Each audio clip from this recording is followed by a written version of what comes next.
Idul Fitri. Kita bahas dulu maknanya, apa itu Idul Fitri. Setelah itu kita masuk ke persiapannya. Id itu artinya kembali, pulang, kembali ke asal. Ya, saya ulang, kembali ke asal mula. Karena itu saat kita kembali kepada Allah Subhanahu wa taala, asal pulangnya, asal tempatnya disebut dengan ma'ad. Waktunya disebut dengan mi'ad. Karena itu ada ayat dalam Al-Quran, misal surah ketiga Ali Imran, ayat yang ke-9. Innallaha la yukhliful mi'ad. Sungguh Allah tidak akan pernah mengingkari janjinya. Di antara janjinya adalah mengembalikan setiap manusia kepada Allah Subhanahu wa taala sesuai dengan waktunya. Di banyak janji-janji Allah kepada hamba-Nya, di antara janjinya pasti semua hamba Allah akan kembali kepada Allah Subhanahu wa taala. Tempat kembalinya disebut dengan ma'ad namanya. Ma'ad. Ya, Imam Ibn Al-Qayyim Al-Jauziyah punya kitab namanya Zadul Ma'ad, bekal untuk kembali. Kalau bahasa kerennya sekarang, bekal untuk mudik.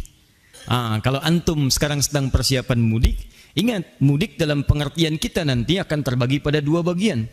Mudik pada kampung halaman di dunia, mudik pada kampung halaman di akhirat kelak. Hati-hati, kalau mudik dalam urusan dunia saja, Anda begitu persiapkan luar biasa. Bahkan kami pernah mengecek tiket kereta api saja, itu sebelum Ramadan, sebulan sebelum Ramadan sudah habis, sudah bayangkan. Sebulan sebelum Ramadan. Dan luar biasanya, bulan Ramadan itu disiapkan mencari bekal untuk mudik dengan persiapan tiket yang sudah ada. Di Ramadannya mencari bekal untuk mudik, dan ditata tuh 10 hari pertama sekian, 20 hari pertama sekian, tanggal pulangnya udah ditentukan. Ya, seminggu sebelum Ramadan, sebelum Lebaran pulang. Sepekan tuh udah disiapkan. Bahkan motornya udah ditata gitu kan. Baik, sebagian mulai diperluas lagi. Ada yang ditambah pelepah pisang ujungnya gitu kan. Ada yang ditulisin, ada yang macam-macam, diboncengin, segala rupa dimasukin. Saya sering katakan, motornya kadang-kadang bebek tapi bekalnya singa gitu kan. Wah, naik 1, 2, 3 dan seterusnya. Dan semua ditulisin, aku pulang dan sebagainya. Itu ma'ad, tempat untuk pulang, disiapkan betul. Dan selalu fitrah pada mudik itu melekat persiapan-persiapan di dua sisi. Persiapan yang akan pulang dan persiapan yang akan dikunjungi di tempat pulang. Silakan Anda cek. Setiap yang akan pulang, dia akan siap-siapkan semua bekalnya, persiapan siapa yang pulang, bagaimana keadaannya, dan uniknya, ini yang paling unik. Hebatnya, orang yang merasa bekalnya kurang, dia tidak siap pulang. Bahkan tidak pulang. Kami pernah tanyakan pada seseorang ketika masih ada di lingkungan dia tinggal dan belum kembali ke kampung halaman, kenapa Anda nggak mudik, Mas? Gak ada bekal, Ustaz. Gak ada bekal, takut pulang. Gak ada bekal, tidak berani pulang. Tidak ada bekal, tidak punya kesempatan untuk pulang. Masya Allah, hebatnya yang punya kesempatan, yang punya bekal, kemudian dia dengan bangganya menghubungi ke tempat yang akan dituju, dia katakan, aku akan pulang. Maka yang di sana, karena tahu dia akan pulang, maka disiap-siapkanlah segalanya dengan sangat luar biasa. Ditunggu tanggal pastinya, rumahnya dicecet, disiapkan segalanya, melimpah makanannya, segalanya ada ditata dengan rapi, dan hebatnya dari hal-hal yang tidak ada pun diada-adakan, yang tak terbayang sebelumnya. Silahkan cek jenis-jenis makanan, makanan kering, makanan basah, makanan yang berbeda antara isi dengan luarnya, kan? Ya lutur, luarnya kongguan, dalamnya rangginang, kan? Wah, ada macam-macam lah. Itu pun juga ya keluarganya beda-beda ya. Di Kongguan ada ibu dengan beberapa anaknya, suaminya nggak ada kan, ditemukan di kaleng yang lainnya, macam-macam lah. Kaleng tuh kumpul ya, ada kaleng macam-macam lah ya. Di Allahu Akbar, itu mudik dunia. Nah sekarang persoalannya, ada mudik yang kedua, dan mudik ini sifatnya abadi. Mudik ini sifatnya abadi, dan tidak sedikit orang yang berharap mudik sampai ke tempat dunia, ternyata dia lebih pulang duluan ke tempat akhiratnya. Dan celakanya, ini yang paling bahaya, dia menyiapkan bekal dunianya dengan maksimal saat akan mudik dunia, tapi dia tidak menduga bahwa bekal persiapan ke akhiratnya tidak dia siapkan dengan baik, dan ternyata mudik akhiratnya lebih cepat dibandingkan dengan mudik dunianya. Maka pulanglah dia ke akhirat tanpa membawa bekal-bekal yang telah dia siapkan fokusnya untuk urusan dunianya itu. Ini yang paling berbahaya. Karena itulah bertakwalah kepada Allah Subhanahu wa taala. Saat kita menyiapkan bekal selama Ramadan ini, maka ketahuilah Allah telah mempersiapkan para penghuni-penghuni surga untuk menyambut kita saat kembali kepada Allah Subhanahu wa taala. Kita puasa untuk mendapatkan takwa, Maka saat itulah kemudian surga disiapkan bagi orang-orang takwa. Silakan Anda cek dalam Al-Quran. Umumnya setiap muncul kalimat surga, itu selalu dilekatkan dengan kalimat takwa atau amalan-amalan takwa. Silakan cek, teman-teman sekalian. Kita lihat misalnya Quran surah ketiga ayat 133. Wasari'u ila maghfiratim min rabbikum wa jannatin arduhas samawati wal ardu u'iddat lil muttaqin. Bersegera Anda introspeksi diri, bermuhasabah, istighfar, dan berharaplah Anda mendapatkan surga. Bisa masuk ke surga yang luasnya seluas langit dan bumi. Kami siapkan untuk orang takwa. Quran surah 51 ayat 15 sampai dengan bahkan 23-nya. Innal muttaqina fi jannatin wa uyun. Orang-orang takwa itu kami akan tempatkan di taman-taman surga. Orang takwa melekat. Innalil muttaqina mafaza hadaiqa wa anaba. Sungguh bagi orang-orang takwa ada keberuntungan yang besar. Dia akan mendapatkan taman-taman di surga yang sangat indah. Selalu takwa surga, takwa surga. Kalau enggak disebutkan takwanya, disebutkan amalannya. Orang takwa itu kan amal soleh amalannya. Silahkan cek. Setiap ada kalimat takwa, setelahnya pasti amal soleh. Dzalikal kitabul la raiba fihi hudal lil muttaqin. Siapa muttaqin itu? Yang beramal soleh. Alladzina yu'minuna bil ghaib wa yuqimunas shalah. Salat amal soleh. Wa mimma razaqnahum yunfiqun. Setiap ada kalimat iman, setelahnya amal soleh. Quran surah 103. Wal 'asr innal insana lafi khusr illa alladzina amanu wa 'amilus shalihat. Rinciannya salat, rinciannya zakat, rinciannya infak, rinciannya puasa dan sebagainya. Dan berita baiknya, ayat puasa itu diakhiri dengan kalimat takwa. Tujuan kita puasa untuk takwa. Quran surah kedua ayat 183. Ya ayyuhalladzina amanu kutiba alaikumusiyam kama kutiba alal ladzina min qablikum la'allakum tattaqun. Jadi saat kita Ramadan ini, ternyata Allah sedang melatih kita sebagai penghuni surga insyaallah.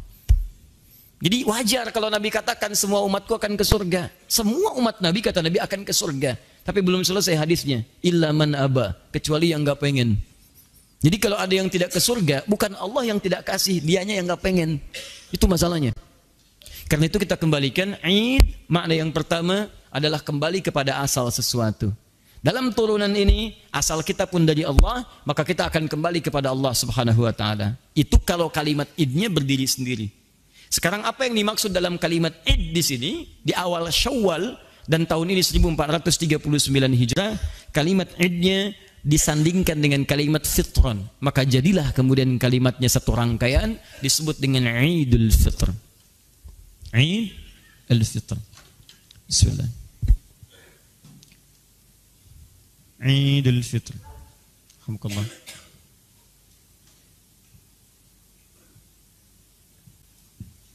Id ini asal mula atau asal kebiasaan. Asal mula atau asal kebiasaan. Tahan. Al-fitrah. Ini yang harus Anda hati-hati. Al-fitrah itu punya dua makna utama. Punya dua cabang makna utama. Satu, mohon izin saya agak lambatkan sedikit bahasannya. Fitrun yang pertama itu bisa seakar dengan kata futur. Dari fatara yafturu atau aftara yuftiru. Seakar dengan kata futur. Awas, ini sangat penting sekali. Yang berarti makan. Atau menu pertama yang dikonsumsi. Jadi awal makanan kita yang pertama kali dimakan itu dalam bahasa Arab disebut dengan futur. Baik, hal aftartum, sudah sarapan belum? Jadi kalau sudah ada futur, fatara itu artinya awal makanan yang dikonsumsi. Ya, makanya ada istilah iftar kan? Iftar, apa artinya iftar? Bukan buka. Iftar itu asal katanya bukan buka, awal makanan yang dikonsumsi. Di orang puasa tentunya puasa pertama kali makan itu yang dia makan, makanya disebut iftar. Makanan pertama yang dia konsumsi disebut dengan iftar. Seterusnya wajbah, asya dan sebagainya. Ya, makanan pokoknya dan seterusnya. Di pertama kali yang dimakan itu iftar namanya, futur. Sama dengan antum, kalau di luar puasa kan pertama kali sarapan, ya makan A, makan B dan sebagainya. Cuman kemudian awal makan itu dipindahkan setelah ditahan-tahan maghrib makan, disebutlah dengan kalimat iftar. Seakar dengan ini, fitr dari kata futur. Disebut Idul Fitri dari kata futur asal yang pertama, seakan memberikan makna kepada kita saat masuk pada momentum ini di 1 Syawal, maka kita akan kembali lagi ke kebiasaan awal mula kita, yaitu boleh makan lagi. Jelas ya? Jadi yang tadinya dalam Ramadan gak boleh makan, sama seperti sekarang nih. Gak bisa, angkat tangan, wah keluar aja, tiba-tiba ngemil, tek di belakang gitu kan. Nah itu gak bisa. Tahan sebentar ya, tahan. Jadi gak bisa seseorang saat Ramadan kemudian setelah fajar muncul, adzan dikumandangkan, dia makan, tahan sampai dengan maghrib. Tapi begitu selesai maghrib, Allahu Akbar, Allahu Akbar, Allahu Akbar, Allahu Akbar, Allahu Akbar, takbir sepenuhnya, malamnya makan, minum, nyaman, dan seterusnya, masuklah 1 Syawal.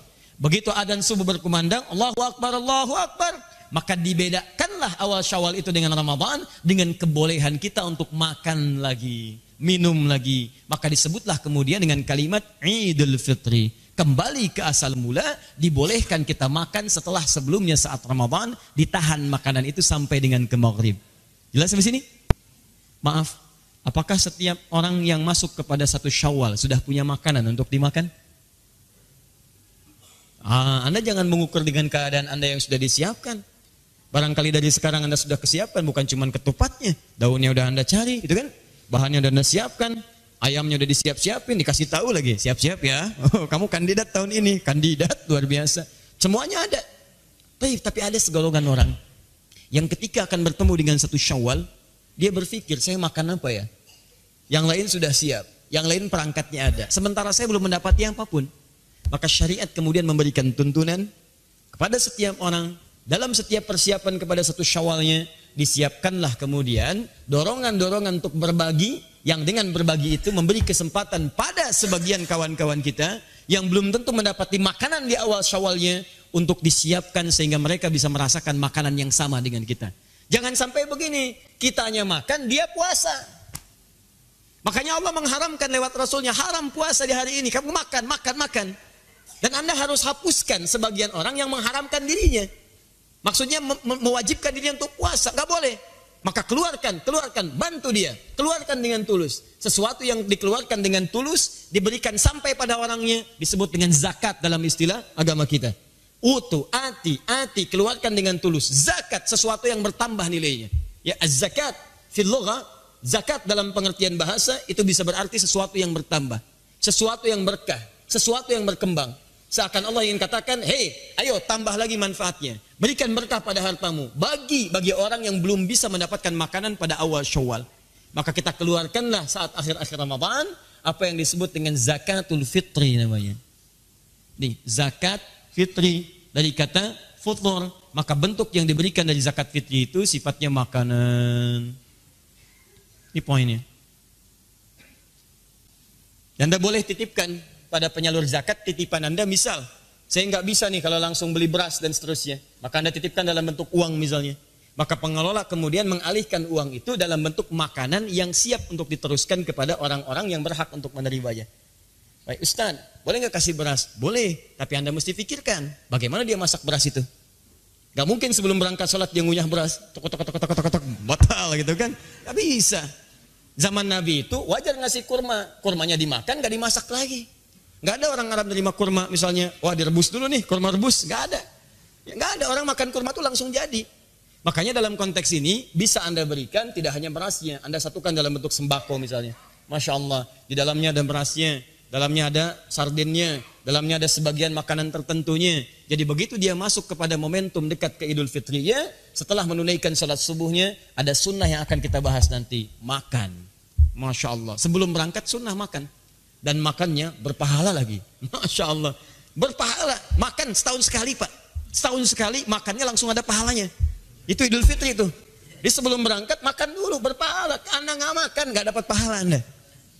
Makan. Nanti kita akan lihat sunnahnya. Ya. Itu yang saya katakan. Sudah enak dapat pahala lagi. Ini satu ya. Tahan.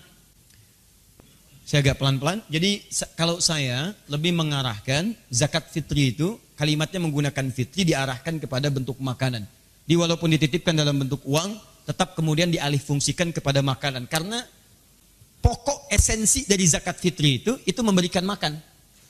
Ingat, bukan bekal yang lain. Kalau yang lain silahkan titipkan lewat infak, zakat mal. Boleh. Jadi nanti zakat mal satukan dengan misalnya sembakonya, kemudian berikan kepada yang berhak. Jadi dia punya untuk makanannya, punya untuk yang lainnya juga. Tapi jangan menukarkan fungsinya. Hati-hati, ya hati-hati. Anda kasihkan uang, dia belikan rokok nanti, ya kan? Atau beli pulsa. Gak apa-apa Ustaz, lapar gak ada masalah. Yang penting pulsa ada. Allahu Akbar. Hari ini handsome tidak penting, yang penting handphone. Nah itu yang repot. Balik ke sini. Catat ini. 2. Fitri juga bisa seakar dengan kata fitrah. Fitratun. Fitrah. Saya agak pelan-pelan ya. Bismillah. Fitri juga seakar dengan kata fitrah. Atau apa itu fitrah? Fitrah itu punya dua arti. Dan ini esensi yang paling utama yang akan kita coba uraikan. Dan ini sangat erat kaitannya dengan Ramadan. Kalau yang tadi aspek fisikal, jadi secara fisik kita kembali makan. Ini yang kedua yang metafisik. Dan ini yang sebetulnya lebih dituntut dalam keadaan kita saat latihan Ramadan. Fitrah itu punya dua arti. Pertama, jika disebutkan fitrah, artinya sifat cenderung mendekat kepada Allah. Sifat cenderung mendekat kepada Allah. Kalau dalam konteks beragama, fitrah itu dorongan kuat untuk menegakkan nilai-nilai syariat, nilai agama. Karena cara kita untuk mendekat kepada Allah yaitu dengan bersyariat. Salat itu syariat. Baca Quran itu syariat. Infak itu syariat. Jadi kalau orang ingin dekat dengan Allah, kerjakan nilai-nilai syariat. Rajin salat, rajin infak, rajin baca Al-Quran. Maka muncullah kemudian keterangan di Quran surah ke-30 Ar-Rum ayat yang ke-30. Perhatikan ayatnya. Fa'aqim wajhaka lid-dini hanifa. Fa'aqim wajhaka lid-dini hanifa. Perhatikan baik-baik. Kalimat awal ayat ini dibuka dengan huruf fa. Sesuatu yang menunjuk dengan cepat. Makna cepat. Harfu atfid rabitin baina syai'aini bila hudud. Huruf yang merangkai dari dua peristiwa yang dikerjakan dengan cepat tanpa jeda. Fa'aqim wajhaka. Hei orang-orang yang sudah terlibat dalam kehidupan dunia. Aqim wajhaka lid-dini hanifa. Hadapkan sepenuhnya dirimu pada ketentuan agamamu dengan cara yang benar. Din. Awas tahan. Fitratallahi allati fataran nasa 'alaiha. Teruskan ayatnya. Fitratallahi allati fataran nasa 'alaiha. Itulah fitrah yang telah Allah tetapkan bagi setiap manusia, bagi semua manusia. Itulah fitrah yang telah Allah tetapkan bagi seluruh manusia. Jadi semua manusia itu, mau besar, mau kecil, mau tua, mau muda, mau laki-laki, mau perempuan, dalam jiwanya ada kecenderungan untuk mendekat kepada Tuhan. Dalam dirinya ada kecenderungan untuk mendekat kepada Allah Subhanahu wa taala. Dia mencari jalan. Bagaimana cara mendekat kepada Allah? Kata Allah, jalan satu-satunya Anda tunaikan ketentuan ad-din. Itulah fitrah. Nggak ada namanya manusia yang tidak punya kecenderungan pada Tuhan, itu nggak ada. Sebetulnya nggak ada istilah ateis itu. Ateis itu sebenarnya orang yang sedang mencari, cari sini, sedang banyak nyari dia. Ateis, tidak ada teis Tuhan, dia tidak mengakui Tuhan. Sebetulnya sedang mencari. Kalau pencarian itu kan baru setengah tuh, sampai menemukan ujungnya. Dalam bahasa Arab, ateis disebut dengan la ilaha, tidak mengakui Tuhan. La ilaha, tinggal setengah lagi, illallah. Selesai. Jadi ateis itu setengah syahadat sebetulnya. La ilaha illallah. Syahadat kita kan la ilaha illallah. Asyhadu an la ilaha illallah. Jadi kalau ada yang mengatakan saya ateis, selamat, kamu setengah muslim. Tinggal setengah lagi. Nah, jadi teman-teman sekalian ada kecenderungan. Cuman bagaimana caranya mendekat kepada Allah? Fa'aqim wajhaka lid-din. Tegakkan ketentuan-ketentuan dalam agama. Apa yang disebut dengan ad-din? Ditafsir di Quran surah ketiga Ali Imran ayat ke-19. Inna dina indallahil Islam. Sungguh yang disebut dengan din yang diridhai oleh Allah Subhanahu wa taala itu adalah al-Islam. Jadi, tahan sebentar pelan-pelan. Kalau ada orang yang ingin mengembalikan dirinya kepada fitrahnya, ingin merasa dekat dengan Allah Subhanahu wa taala, maka dia harus mau memenuhi ketentuan-ketentuan dalam Islam. Saya buat bagannya ya, supaya lebih terpahami dengan baik. Fitrah, kecenderungan dekat dengan Allah.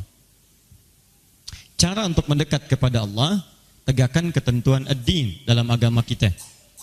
Untuk memenuhi ad-din ini, apa yang disebut dengan ad-din? Namanya al-Islam.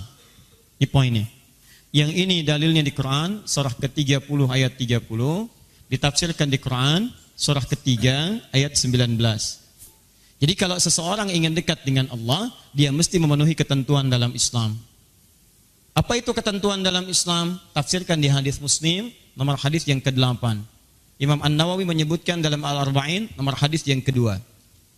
Ini riwayat Umar bin Khattab radhiyallahu taala anhu. Ditanyalah kemudian Nabi sallallahu alaihi wasallam oleh malaikat, "Mal Islam?" di hadis itu. Apa pokok-pokok keislaman? 1, antasyhadu anna ilaha illallah wa anna Muhammadar Rasulullah. Syarat pertama engkau syahadat dulu. Akui tidak ada Tuhan selain Allah dan Nabi Muhammad utusan Allah. Komitmen untuk menyembah Allah. Bagaimana caranya? Hati-hati. Gimana caranya? 2, wa tuqimas salat. Wa tu'tiyaz zakat. Wa tasuma Ramadan, puasa Ramadan. Masya Allah.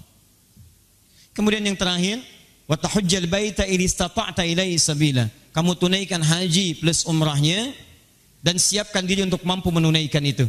Berdoa kepada Allah Subhanahu wa taala. Baik dalam keadaan lampu nyala, lampu gelap, gitu kan? Mohon kepada Allah Subhanahu wa taala. Minimal nyala dia, ya. Naik sini. Fokus. Jadi kalau Anda ingin dekat dengan Allah Subhanahu wa taala, Anda tunaikan ketentuan-ketentuan dalam Islam. Apa di antaranya? Ini yang pokok. Ada salat, ada zakat, ada puasa, ada kemudian haji, umrah dan turunan-turunan lainnya. Jadi ketika Anda diperintahkan untuk mengerjakan ibadah-ibadah ini, teman-teman sekalian, maka sesungguhnya ibadah ini mampu mengantarkan kita dekat dengan Allah Subhanahu wa taala. Kedekatan kita dengan Allah itulah yang disebut dengan fitrah. Nah, apa kaitan dengan Ramadan?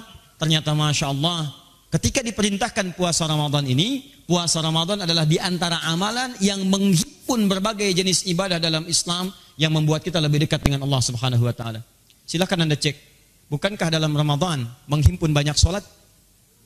Anda di luar Ramadan belum tentu mengerjakan sholat sunnah, tapi saat Ramadan hampir semua jenis sholat sunnah kita bisa tunaikan. Silakan evaluasi dari hari pertama sampai hari 29. Demi Allah saya katakan, Anda pasti akan mengalami peningkatan dalam perihal sholat yang dikerjakan. Rawatib minimal akan dikerjakan. Malamnya mengerjakan tarawih. Kalau di luar Ramadan kan itu sama dengan qiyamul lail, sama dengan tahajud. Tapi Anda kerjakan saat Ramadan, silahkan cek. Bahkan kalau ketinggalan bisa gelisah kita. Jenis zakat yang wajib. Zakat itu wajib. Sunnahnya ada infak, ada sedekah. Di luar Ramadan, Anda kejar zakat. Saat Ramadan bukan cuma zakat, infak maju. Sedekah berkembang. Silahkan cek. Bahkan kotak Al-Ihsan nambah tuh. Di luar Ramadan 1 juta. Ramadan 3 juta, 4 juta. Masya Allah.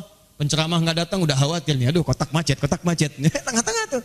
Itikaf naik 10 juta dan sebagainya. Itu luar biasa. Jadi berkembang lagi. Silahkan. Apa yang tidak meningkat saat Ramadan? Hampir semua amalan naik. Umrah. Kalau haji kan nanti saat masuk bulan Hijjah. Umrah. Hari-hari biasa mungkin padat di haram. Tapi lihat ketika Ramadan lebih padat bahkan kadang-kadang dibandingkan haji. Orang naik, luar biasa. Kumpul satu tempat. Apa esensi dari semuanya ini? Adalah membangun kedekatan dengan Allah Subhanahu wa taala. Jadi kalau kita kemudian arahkan kepada kalimat Idul Fitri dengan kata fitrah, id artinya kembali ke asal mula. Asal seseorang itu dekat dengan Allah Subhanahu wa taala. Saking dekatnya sebelum lahir, dia diberikan dialog oleh Allah. Quran surah ke-7 ayat 172. Wa idz akhadha rabbuka min bani adama min zuhurihim awas dzurriyyatahum wa ashhadahum ala anfusihim alastu bi rabbikum qalu bala syahidna. Dan ingat ya, pelajari ya kata Allah, saat kami mengambil perjanjian, Rabbmu, Tuhanmu mengambil perjanjian dengan setiap anak cucu Adam. Diberikan dialog di perut ibundanya sebelum terlahir. Dikatakan, apakah kamu siap menjadikan aku sebagai Rabb?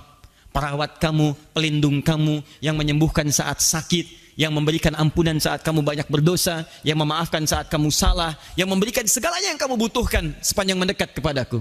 Maka kita tidak ada pilihan mengatakan, bala. Bala itu artinya siap, tanpa alasan apapun. Syahidna, saya siap menunaikan itu semua. Saya siap beribadah, saya siap menjadikan engkau sebagai Tuhan. Kemudian kita dilahirkan dan dilatihlah oleh Allah Subhanahu wa taala dengan ibadah supaya bisa mengingat kembali perjanjian yang telah kita buat itu. Maka teman-teman sekalian, kembali kepada Ramadan, dalam momentum Ramadan yang telah kita lalui, hari pertama sampai dengan hari ini, maka didesain 29 hari ini selama Ramadan sesungguhnya untuk membuat diri kita lebih dekat dengan Allah Subhanahu wa taala. Jadi, kalau nanti besok selesai Ramadan, ada di antara kita yang hubungannya belum dekat dengan Allah, pasti ada yang salah dalam